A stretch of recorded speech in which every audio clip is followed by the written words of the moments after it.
Hey guys, Darren here. Welcome to Mayhem Country Living. I want to tell you what we're doing. We're going to be butchering a bunch of our birds today. Show you what we have done. I've done this a couple of times now, and I'm not going to show you the gory stuff. I'm just going to show you the process as we do it. I have shown a lot of people who are on my Patreon the stuff that I've done.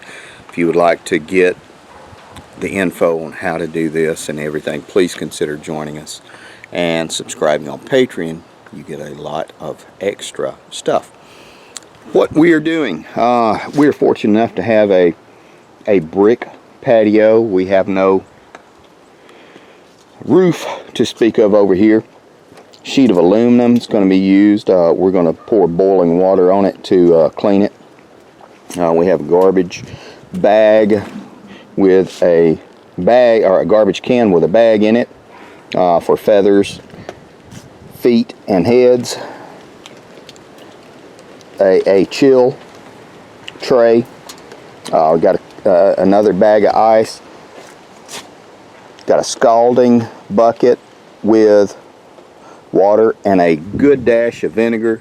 Thank you, Nicole Sauce, Living Free in Tennessee, for the recommendation of doing that, because it helps eliminate the feather smell. I can only describe it as that. But it's 140 degrees. We're going to do 30 seconds for each bird at 140 degrees.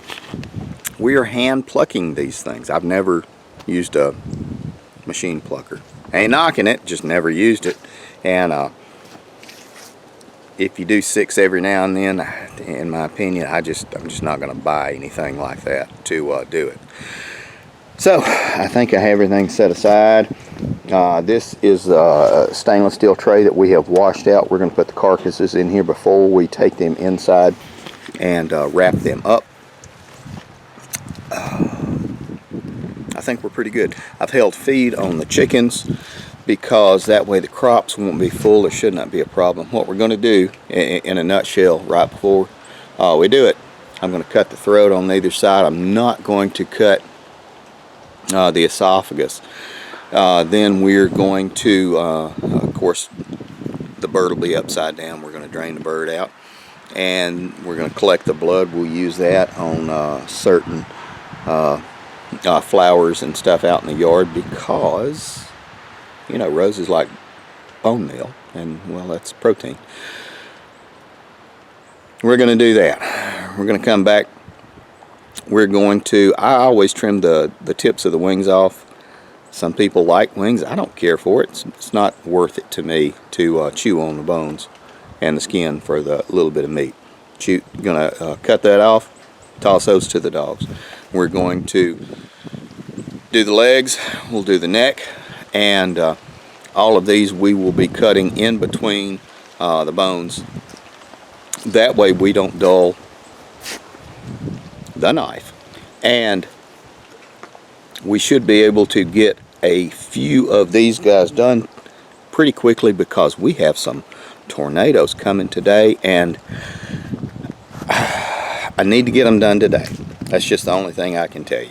They got to be done today because we have so much other stuff that we need to do.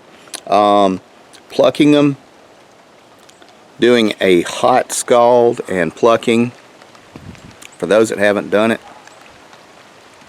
it's not that hard at all. Maybe 3-4 minutes per bird. That's it, really. And throw a little bit of cold water. Got an extra container for cold water. Getting rained on right now. That's okay, we'll all be wet. That's what we're going to do. We're going to flip the bird over after we cut wings, wing tips, necks, heads, feet. We are going to, wow, we're getting some rain. Hang on. There we go.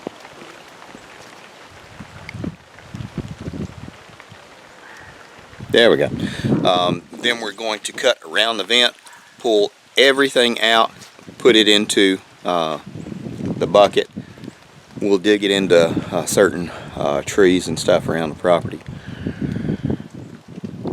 We will make sure that we clean everything out. We're going to run some water up in there. Going to make sure that we pull and clean and scrape out around the lungs, because sometimes that can be a hanger-oner. And then we'll have a bird that is ready to go. These are some of our meat birds that I have not done yet. People, everybody that I talk to says you can't grow meat birds after 12 pounds because they have heart attacks and fall over. We'll see, because these are considerably larger than 12 pounds. We'll see. Maybe I'm wrong. But it's always good to try different things. That was a squirrel throwing pine cones at us. Squirrels are kind of snarky today. More to come.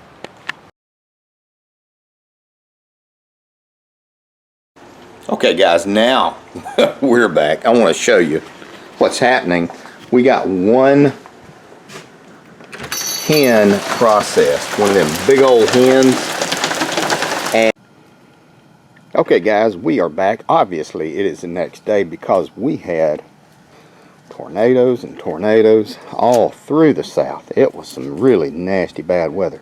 And you can see I've got them almost trained well enough to get into the pot.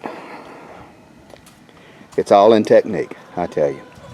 Actually, this is a pool chicken who kind of lives free. We're getting ready. We're cleaning everything all over again. I really need to butcher 3 or 4 more of these today because it's just going to be a really, really busy week. Got the water, got the cool down, got to boil that off and clean it. Got to put my vinegar in the boiling water. Got my gut bucket, got my tray. I'm going to have to boil that out and get it clean, and we'll do everything again. More to come.